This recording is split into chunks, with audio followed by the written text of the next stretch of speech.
Ho. Chương trình được dựa theo format của đài truyền hình Kansai TV Nhật Bản. Đây là số đặc biệt với sự tham gia của các cán bộ sĩ quan đang công tác tại Quân đội Nhân dân Việt Nam. Và bây giờ chúng ta sẽ đến với cặp đôi đầu tiên của ngày hôm nay. Xin mời quý vị.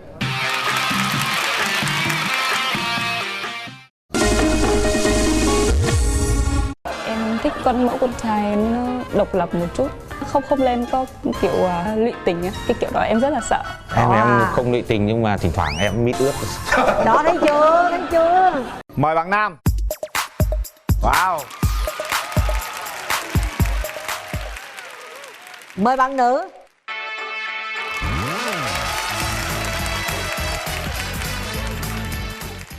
Rồi, bây giờ đồng chí giới thiệu sơ sơ về lý lịch trích ngang của mình nha. Lần đầu tiên em xin gửi lời đến chào anh Quyền Linh, chị Cát Tường.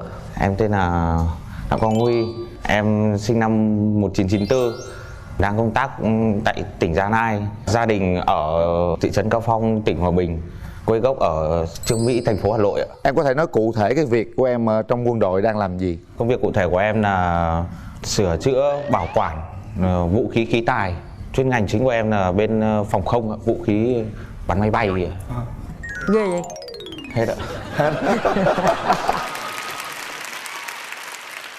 Hơi căng thẳng xíu, thoải mái lên nào. nào. Gì bên đó rụt rèo quá vậy? Ừ. Rồi em gái mình giới thiệu, mình phải trấn áp bên kia luôn em. Em xin chào anh Quyền Linh, em chào chị Cát Tường ạ. Xin chào toàn bộ quý vị khán giả. Tên em là Lê Thị Hạnh ạ. Em năm nay 26 tuổi ạ. Hiện tại là sinh sống và công tác tại Hồ Chí Minh ạ. Quê em ở Hưng Yên ạ. Hiện tại thì em đang làm quản lý cửa hàng thời trang của shop của chuỗi cửa hàng thể thao Thế Giới Đồ Tập ạ. Làm thời trang ha, hèn chi nhìn đẹp quá. Điểm mạnh điểm yếu của em là gì? Điểm mạnh của em là em nghĩ là em là một người biết lắng nghe và biết chia sẻ.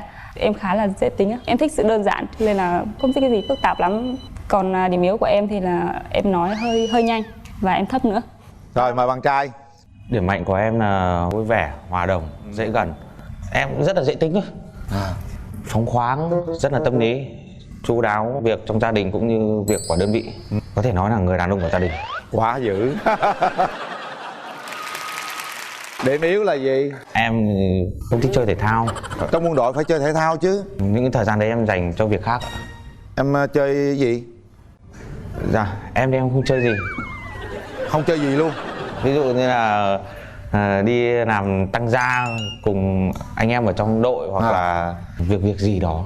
Việc gì đó là việc gì? Quét rác hoặc là thế mạnh đó. Không, đấy là điểm yếu. Điểm yếu. Nhưng mà bây giờ bên đây bạn gái là 26 tuổi, bạn trai là 24 tuổi. Là coi như cô gái lớn hơn chàng trai bên đó 2 tuổi. Chà, nhất gái lớn 2, dì trai lớn 1 nha. Thế này là hợp quá luôn đó.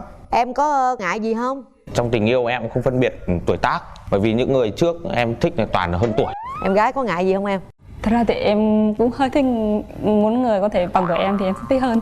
Nhiều khi anh này anh trẻ tuổi hơn nhưng mà anh già hơn em sao? Ai nói già, đừng có dùng từ già.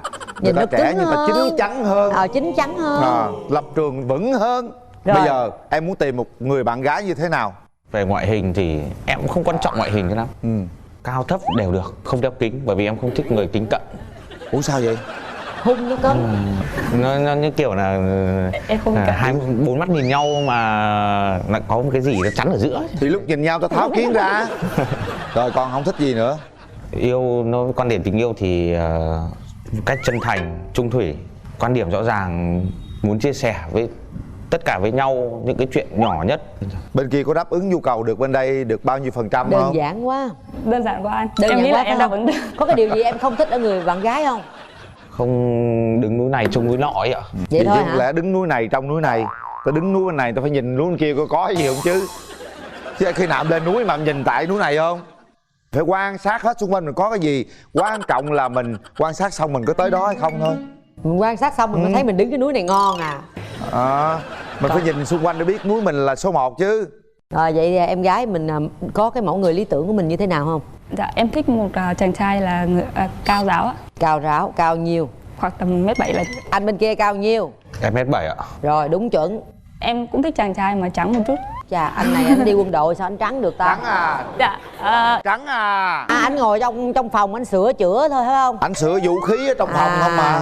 Thế là em là trắng như đi có dám nắng đen thì không sao cả. Mặt mày có rám nắng chút cũng được, nhưng mà ở trong là nó trắng là được rồi. Ở trong em có trắng không?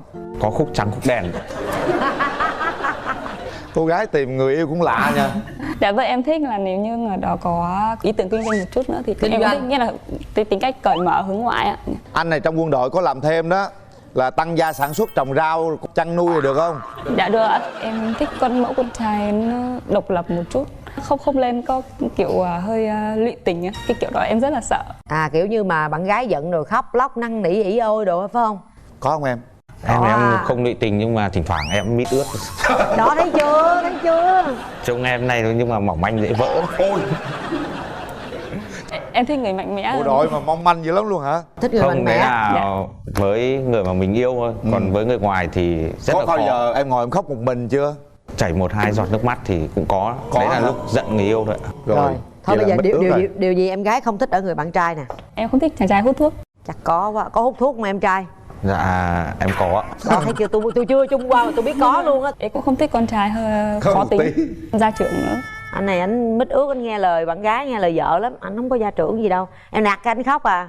Mong Em manh thích dễ người vỡ. có chủ kiến nữa, em cũng không Có thích chủ kiến người- chứ, mình sửa chữa đồ đạc mình phải nghiên cứu, mình quyết định sửa ở đâu là sửa ở đó chứ đâu phải nói bậy sửa bậy là đâu có được. Em chị ạ. Hút thuốc bỏ được không cưng? Em thì rất là yêu và chiều người yêu. Nhẹ nhàng thì em sẽ bỏ. À, là có tiềm năng vẫn bỏ được. Mà hiện giờ hút nhiều không? Ngày hút mấy gói? Dạ, đấu làm gì? Dạ, đấu làm gì? Chưa nhiều. Vài điếu, chục vài điếu. Chắc là đến lúc có con thì chắc là cũng không hút nữa. Mới 24 tuổi à, định bao lâu thì mới lập gia đình? Em định trong năm nay ạ. Nhưng bây giờ cái chuyện hẹn hò giữa hai bạn Tường thấy cũng hơi căng. Thực ra thì là nếu mà đến được với nhau ấy, xa cách thì nó không quan trọng. Quan trọng là hai người có nhớ được về nhau hay không thôi. Nhưng mà bây giờ lấy cô về rồi cô ở đâu? Theo định hướng của em thì là em sẽ về nhà và lập nghiệp ở nhà. Nhà em ở thị trấn Cao Phong, huyện Cao Phong, tỉnh Quảng Bình. Cao Phong là cam, Cao Phong cực ngon luôn. Này nè, đúng không? Nhà em trồng hả? Vâng, nhà em trồng. Nhà em có bán cam không? Có. Vườn cam được bao nhiêu? 3 vườn, là mỗi vườn khoảng tầm 1 hát ạ. 1 hát. 3 hát là cũng Cam dữ bây giờ lắm rồi ngon đó. hả nghe, ngọt hả nghe. Không, rồi nãy giờ em vẫn còn rối chưa có hiểu là cái vụ là làm dâu bây giờ về là ở chung với ba mẹ em đúng không? Trong một thời gian rất là ngắn. Đợt ngay em về, mà về Gia Lai là vẫn làm trong quân đội chứ? Vâng ạ. À, mà đơn vị công tác chuyển về Hòa Bình đúng không? Vâng. Tôi làm mai tôi phải hiểu, tôi mới phân tích được, em hiểu rồi đúng không? Dạ, hiểu. Đẹp trai dễ thương. Em qua coi đàn gái sao mà bà mối bà hỏi dữ vậy? Ồ, Dạ. trời em gái Dạ, dễ chào thương. anh ạ. Anh bên đây thì trẻ trung lắm ha. Dạ. Nhưng mà rất là chín chắn. Bất kỳ người nào vào môi trường quân đội ra cũng đều chín chắn hết. Cái vụ hút thuốc nho nhỏ thôi ha. Ồ, cam Cao Phong ngon lắm em. Thương hiệu nổi tiếng đó. Suy nghĩ hiện tại của em ạ là em chỉ thích sẽ lập nghiệp ở Sài Gòn thôi. Nhưng mà anh nghĩ rằng nếu tình yêu đủ lớn, đủ thăng hoa thì chúng ta có thể đi khắp thế giới nếu như mà ở đó có người chúng ta yêu. Quan trọng là có đủ lớn hay không? Đúng rồi, đủ lớn hay không. Bây giờ chưa gặp mặt thì mình nói vậy thôi. Nhiều cặp lên đây cũng vậy đó. Không, em không về đâu, thôi em không về đâu. Gặp mặt cái về. Ha, suy nghĩ cho kỹ, chút gặp ảnh nha. Dạ. Hôm nay Quan em đi trọng với là tụi em ai gặp chị nhau sẽ thôi. hỏi thêm ý kiến người thân của em. Dạ, nay em đi cùng với chị gái và các chị trong cùng cơ quan ạ. Chị ruột hả? Dạ vâng ạ. Chào anh Quỳnh Linh ạ, chào chị Cát Tường và chào Rồi. các bạn khán giả trên trường quay ạ. Thì mình rất là ngạc nhiên khi mà Hạnh nói với mình là sẽ tham gia ghi hình chương trình Bạn Muốn Hẹn Hò ấy. Bởi vì đối với mình Hạnh là người sống tự lập, có vẻ sống kiểu nội tâm á, trầm tính chứ không thích thể hiện nhiều. Còn về bạn trai bên này á, thì thực sự ấn tượng đầu tiên của chị với bạn là về chiều cao thì đủ tiêu chuẩn của em đấy. Cũng đẹp trai, hiền lành, thật thà và có vẻ là cũng chín chắn. Chị cũng mong hai bạn hãy cho nhau một cơ hội để mà tìm hiểu nhau. Rồi, cảm ơn em. Em Huy đi với ai? Hôm nay em đi với đội trưởng của em. Bên gia đình là có bố của em ạ. Bố từ Hòa Bình vào luôn hả? Vâng. Dạ, con chào bác. Xin chào tất cả khán giả và chào cả nhà. Tôi là bố của cháu Huy đây. Cũng gần 2.000 cây số vào trong này cũng dự cái chương trình thì bây giờ gia đình là cũng nói tóm lại là thèm lắm. Cũng để muốn cho cháu xây dựng gia đình. Nhưng mà bác trai thấy Bác con nhận dâu xét tương lai luôn. mình thế nào? Rất tuyệt vời, không có gì để nói nữa đâu. Dạ, con cảm ơn ạ. Theo bác trai cái khoảng cách đó về địa lý á, nó có ngăn cách được cái tình yêu cũng như cái sự cố gắng nỗ lực của bên phía đàn trai không?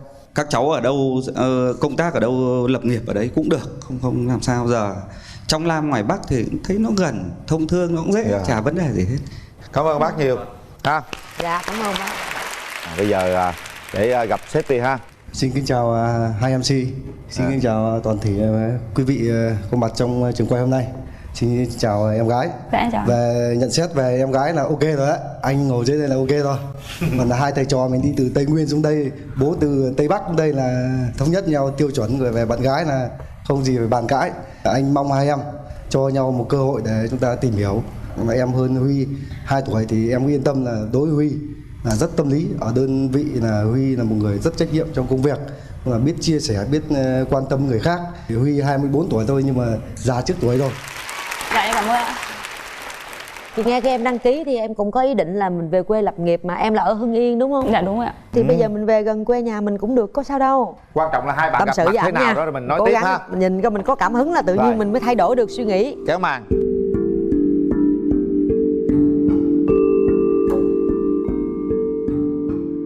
Đó, cam quê nhà của ảnh đó. Có món quà nữa, muốn gặp Em em. cảm ơn ạ. Cảm ơn anh Thì chồng. thực ra không quá nhiều, tặng ăn một trái táo. Anh xin. Có trái táo đây là ý nghĩa gì em? Táo có chuyện bẫy chú Lùn với Bạch Tuyết đó. Dạ thực ra thì quả táo có nhớ về một cái định luật ngày xưa học mà vật lý ấy, là định luật Newton nó tìm ra về vạn vật hấp dẫn. Nó màu đỏ và em cảm thấy nó khá là đẹp. Với táo cũng bổ dưỡng với ngon mà. Hy vọng khi mà bạn ăn cái miếng trà táo đó có thể nghĩ đến em. Chỉ đơn giản là em cũng thích ăn thôi. Cảm ơn em. Bởi vì tính ra anh cũng rất là thích ăn táo, mặc dù nhà anh trồng cam. Vậy thì mình có thể trồng thêm một cây táo nữa. Nhà anh cũng trồng táo nhưng mà không trồng táo to, mà anh lại chỉ thích ăn táo này thôi. Em muốn hỏi một chút về anh thích mẫu người con gái như thế nào? Kiểu thích con gái dịu dàng nữ tính hay là thích mẫu con gái độc lập một chút? Với anh thì anh cũng rất là dễ tính thôi. Con gái thì nếu mà yêu và làm vợ anh ấy thì phải ghê ghê một tí. Nếu như giả sử trong tình huống người yêu của anh gặp khó khăn thì anh sẽ làm gì? Ví dụ nếu anh ở gần thì anh sẽ giúp đỡ. Đấy là ở gần. Còn nếu mà anh bận việc của đơn vị, có thể là anh sẽ nhờ bạn anh. Không nhờ bạn được đâu. Nhờ Vợ bạn đẹp nguy hiểm quá mà lắm. nhờ bạn nguy hiểm lắm mà. Trước khi cô ấy tiến hành bấm nút thì em có thể hát tặng một bài nào đó thật tình cảm. Thực ra thì em hát rất là dở. Chính ra cái dở mới dễ ấn tượng đó. Càng dở càng ấn tượng. Nắm tay anh thật chặt, giữ tay anh thật lâu, hứa với anh một câu sẽ đi trọn đời cuối con đường, sẽ đi trọn đời cuối con đường. Ủa đang hát là hả? Em cảm giác là anh hơi bối rối quá.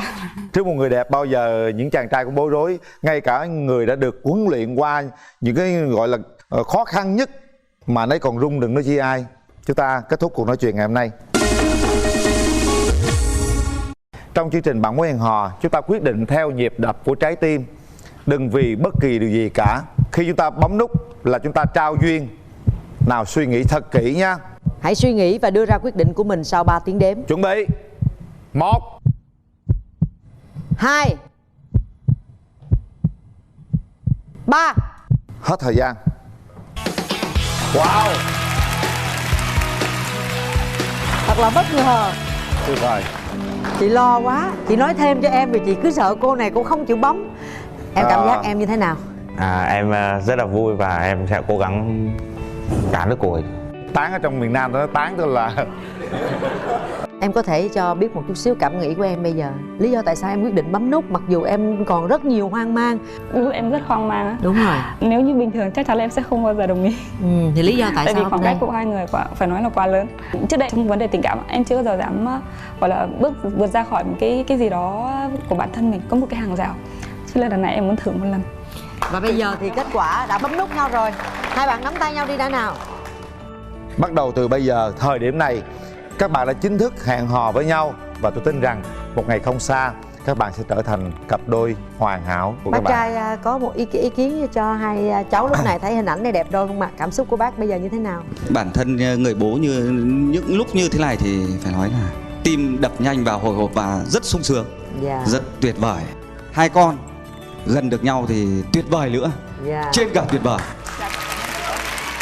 Đây là chiếc vé xem phim của cụm rạp Cinebox 212 Lý Chiến Thắng. Kết thúc chương trình hai bạn có thể đến đây xem phim để có một không gian lãng mạn. Một nụ hôn đi nào. Nói vài câu xin chị cái đi, có chị ngồi kìa. Em rất là em sẽ cố gắng là một người bạn trai tốt. Xinh. Em xin phép chị cho em thơm bạn ấy một cái ạ.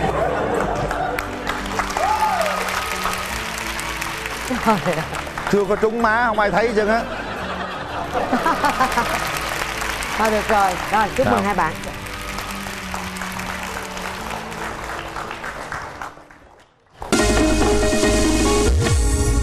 Từ xưa đến giờ thì em cũng chưa có người yêu ạ.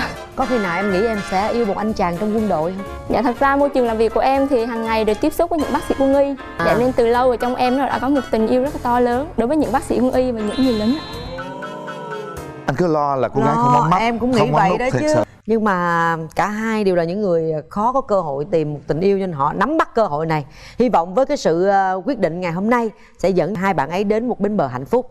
Cảm ơn gia đình và cảm ơn cơ quan của đồng chí Huy. Còn bây giờ chúng ta sẽ tiếp tục với cặp đôi thứ hai. Mời bạn nam.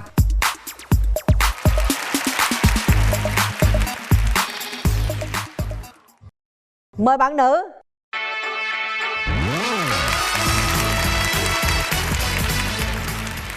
Thôi, mình giới thiệu về mình đi bạn. Lời đầu tiên cho em xin gửi lời chào tới anh Quyền Linh, chị Cát Tường và toàn thể mọi người có mặt trong hội trường ngày hôm nay. Em tên là Hoàng Văn Lực ạ. Năm nay em 25 tuổi ạ. Quê em ở đâu? Em quê Thanh Hóa. Thanh Hóa. Dạ, em công tác ở đơn vị quân khí trực thuộc Cục Quân khí Tổng cục Kỹ thuật, huyện Mang Giang, Gia Lai. Cụ thể công việc em làm là làm gì? Dạ, công việc cụ thể của em thì là sửa chữa, bảo quản, bảo dưỡng vũ khí trang bị kỹ thuật để phục vụ sẵn sàng chiến đấu trong quân đội ạ. Rồi, mời em gái giới thiệu. Dạ, em xin chào anh Quyền Linh ạ. Chào chị em. Cát Tường, chào bạn nam bên cạnh và toàn thể quý vị khán giả. Em tên là Nguyễn Thị Thúy Vi, năm nay em 23 tuổi ạ. Em sinh ra và lớn lên tại Đắk Lắk và hiện tại em đang làm dược sĩ tại phòng khám đa khoa Tâm Bình An ở Nhân Trạch, Đồng Nai ạ. Vậy là cũng thuận lợi đó. Điểm mạnh điểm yếu của em là gì? Điểm mạnh của em là một người vui vẻ và hòa đồng ạ. Em biết nấu ăn và biết làm việc nhà. Ngoài ra thì em cũng rất thích ca hát nữa. Thôi bây giờ hát một đoạn cho nó có không khí chút xíu đi. Em xin gửi tới mọi người một đoạn của bài hát Chờ Người ạ. Rồi. Một người con gái đứng nghiêng nghiêng vành non lá, đường chiều bờ đê lối xưa kỷ niệm thiết tha. Lòng nàng sao lưu luyến quá, hẹn hò một người đi xa mà năm tháng đã dần qua. Em xin hết. Bạn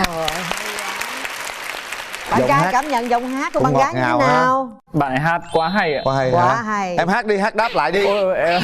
Kệ nó. Hồi nãy cái anh Huy đầu tiên hát hay lắm á. Vậy em hát bài Vì Nhân Dân Quên Mình ạ. Rồi, Trời ơi. được luôn. Vì nhân dân quên mình, vì nhân dân hy sinh, anh em ơi, vì nhân dân quên mình. Thôi được Rồi, rồi. bây giờ giới thiệu điểm yếu. Rồi, em gái. Còn nhược điểm của em là một người khá thẳng tính. Mọi người cũng nhận xét em là hơi khó tính nữa. Nhưng mà em không thấy em khó tính. Mình đâu giờ mình thấy mình khó tính đâu. Rồi, còn bạn trai, ưu điểm khuyết điểm của em là cái gì? Ưu điểm của em là vui vẻ, hòa đồng, làm việc rất là gọn gàng, sạch sẽ và rất là tỉ mỉ trong mọi công việc. Về điểm yếu của em thì em sống quá tình cảm, sống thiên về tình cảm là nhiều. Rồi chị hỏi em gái một câu. Mới 23 tuổi thôi, xinh đẹp như vậy, nhưng mà tại sao lại cần nhờ tới chương trình mà muốn hẹn hò? Tại sao lại ế? Từ xưa đến giờ thì em cũng chưa có người yêu ạ. Trong chỗ em làm mà không có đối tượng nào sao? Dạ cũng có, nhưng mà môi trường em làm thì các anh nam rất là ít. Hoa đã có chủ rất là nhiều rồi. Có khi nào em nghĩ em sẽ yêu một anh chàng trong quân đội không? Dạ chưa bao giờ. Em thích không? Thích quân đội không? Dạ thật ra môi trường làm việc của em thì hàng ngày đều tiếp xúc với những bác sĩ quân y. Dạ nên từ lâu ở trong em nó đã có một tình yêu rất là to lớn đối với những bác sĩ quân y và những người lính. Vậy là cũng là một cái bén duyên cho mình rồi ha. Em trai nghe nói chưa có mối tình nào ngồi cười chúm chím hoài nè. Bên kia làm sao? Tình trường như thế nào? Dạ em đã trải qua một mối tình, nhưng mà cách đây rất là lâu rồi ạ. Bây giờ em muốn tìm một mẫu người bạn trai mình như thế nào? Em muốn một người bạn trai phải cao trên 1m65. Bên kia cao nhiêu? Em 1m68. Rồi dư 3 phân. Em muốn bạn trai phải gọn gàng sạch sẽ ạ. Thôi, bộ đội gọn quá gọn, sạch luôn. Dạ. Bạn trai sống phải có trách nhiệm với bản thân và gia đình mình. Bộ đội là yên tâm vấn đề đó, còn gì khó hơn không? Em muốn bạn trai phải dễ thương một xí ạ. Dễ thương, có à nha. Dễ thương là có sao? nụ cười chúm chím à, dễ thương lắm á. Có cái mẫu người lý tưởng gì không? Mỗi người lý tưởng thì em không có, nhưng mà mắt mũi miệng em muốn thì sao? Em muốn cái ấn tượng đầu tiên của em nhìn đấy chị phải gây cái ấn tượng cho em, phải làm cho em rung động. Kéo màn lên, cố gắng làm gì của em rung động nha. Khó quá, cái chung chung có biết thì sao để chị chỉ bên kia làm sao cho em rung động.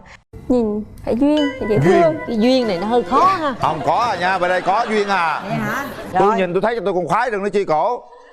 Cười có duyên lắm, cười cái coi em trai cười coi mọi dưới cười không? Đó. Thấy chưa? Vậy bên kia muốn tìm một mẫu người bạn gái như thế nào? Em muốn tìm người bạn gái chỉ cần yêu chân thật và biết đối nhân xử thế là được. Chứ em cũng không quan trọng lắm về ngoại hình, dễ nhìn là được. Điều gì em không thích nhất ở người bạn gái? Cằn nhằn nhiều, không gọn gàng. Nhưng mà bạn gái bên kia rất là gọn gàng. Đúng rồi, rồi, bạn tại ấy vì nêu. thích bạn trai mình gọn gàng, đương nhiên mình phải gọn gàng, đúng không? Dạ, thế thôi ạ. Thế thôi. Dạ. Dạ, nếu mà yêu nhau bữa nay bấm nút hẹn hò mà được á thì em muốn khi nào mình mới tiến tới hôn nhân được? Khoảng 1 đến 2 năm nữa. Rồi bây giờ yêu xa thì em mong muốn là bao lâu thì ảnh phải gặp em hay thăm em hay như thế nào? Nói chung thì em cũng không cần là phải gặp nhau mỗi ngày. Nói chung là ảnh biết quan tâm và thương em thật lòng là em đồng ý rồi. Cười em cười. Chào chị.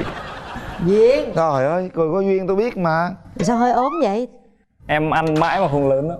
Mà có khỏe không?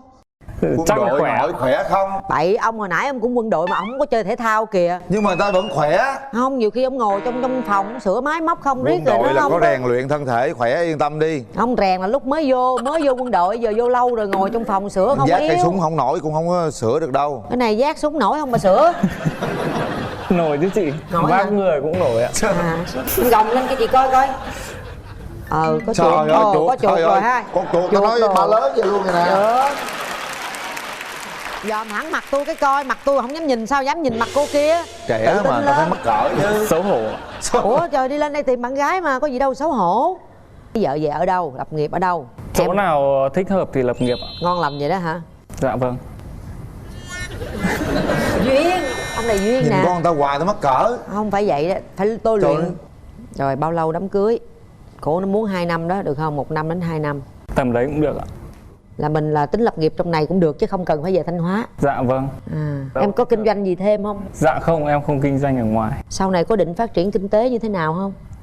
Thì nếu mà có điều kiện thì phải phát triển kinh tế chị. Về cái gì? Có định hướng gì chưa? Anh kia anh có cam hậu thuẫn chưa. Hồi mai bà hỏi căng quá. Trời ơi, phải hỏi chứ. Làm nhỏ sợ rồi ha. Hơi ốm một chút xíu. Dạ. Chưa có người nuôi.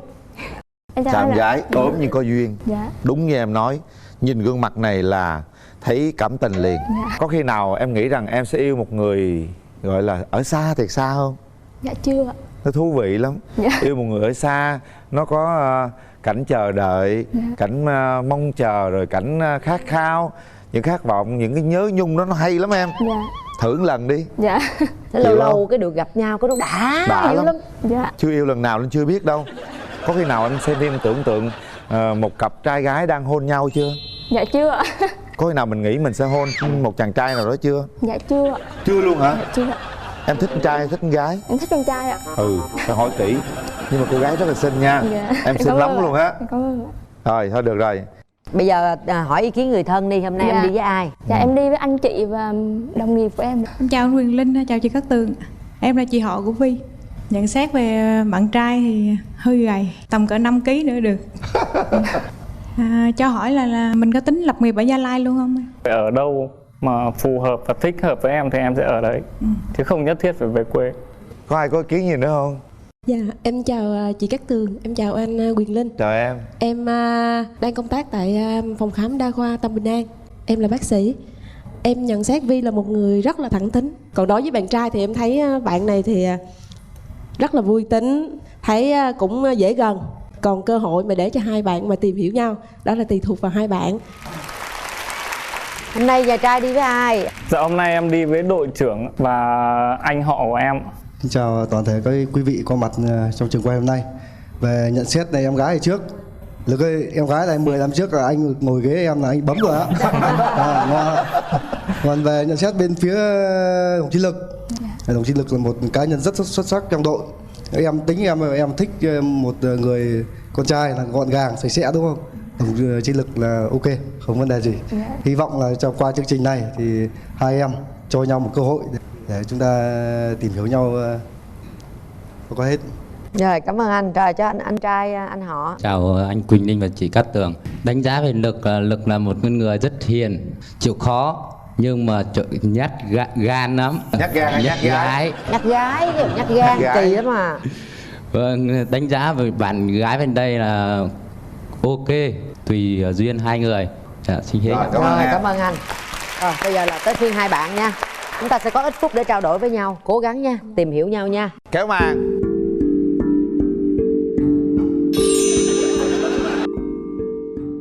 Tặng em. Dạ em cảm ơn ạ. Cười tươi lắm á, duyên lắm á, có má lúng đồng tiền kìa. Hai người cười nhau suốt luôn đi. Ai cười cũng xinh, ai cười cũng duyên hết trơn á. Lần đầu tiên nhìn thấy anh thì em cảm giác gì nào? Là một người dễ gần ạ, và có lẽ là hiền. Dạ. Còn gì nữa?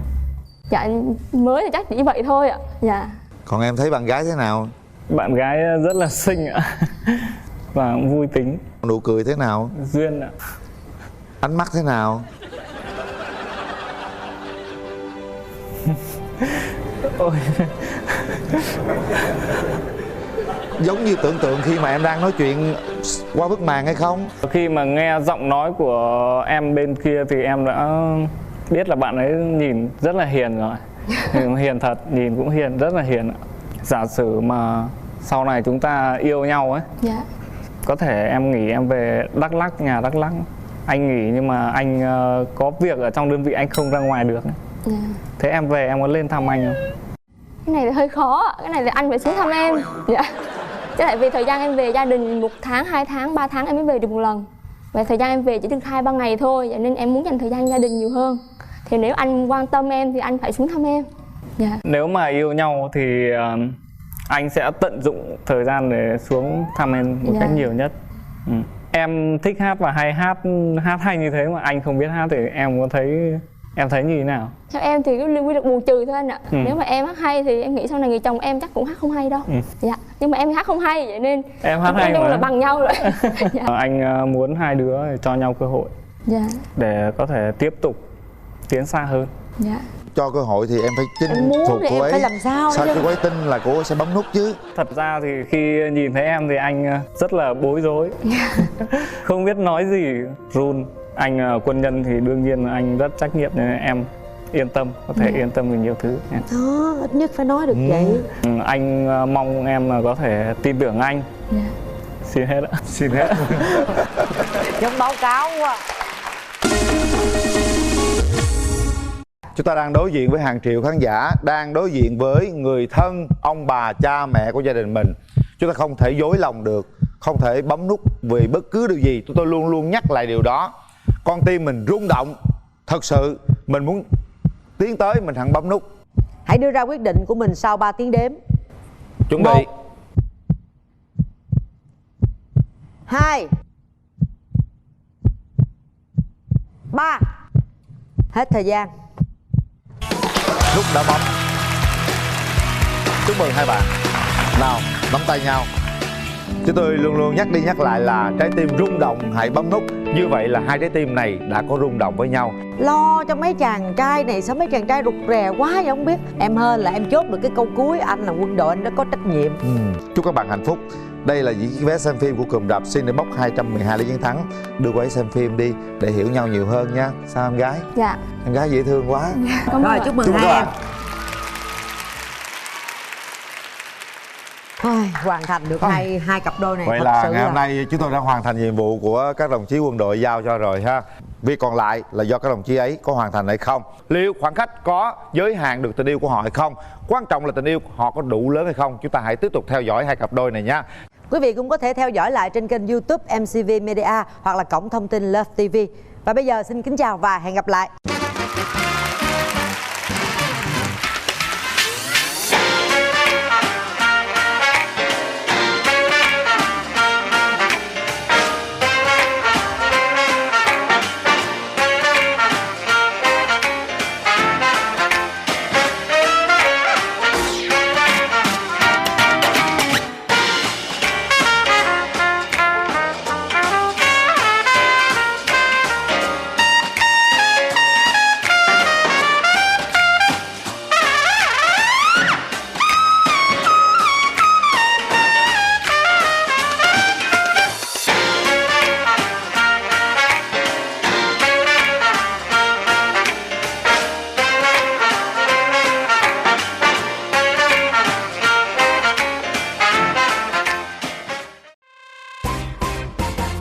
Gặp nhau lần đầu tiên cái ảnh nói anh chê em xấu quá, anh bỏ em luôn. Yêu thì yêu nhưng mà anh ghen quá không chịu được. Đẹp trai quá em cũng không thích, vì đẹp quá mất công mình giữa người ta mệt. Bướng, hơi nhây. Dạ. Nhây chừng nào em? Anh nhây cỡ nào em nhây cỡ đó. Dạ mẫu người bạn trai là cao trên 1m67, biết nấu ăn một xíu. Tại vì em không được nấu ăn ngon cho lắm. Quý vị và khung giờ rất quen thuộc 15 giờ 20 chủ nhật tuần trên kênh HTV7 Đài truyền hình Thành phố Hồ Chí Minh.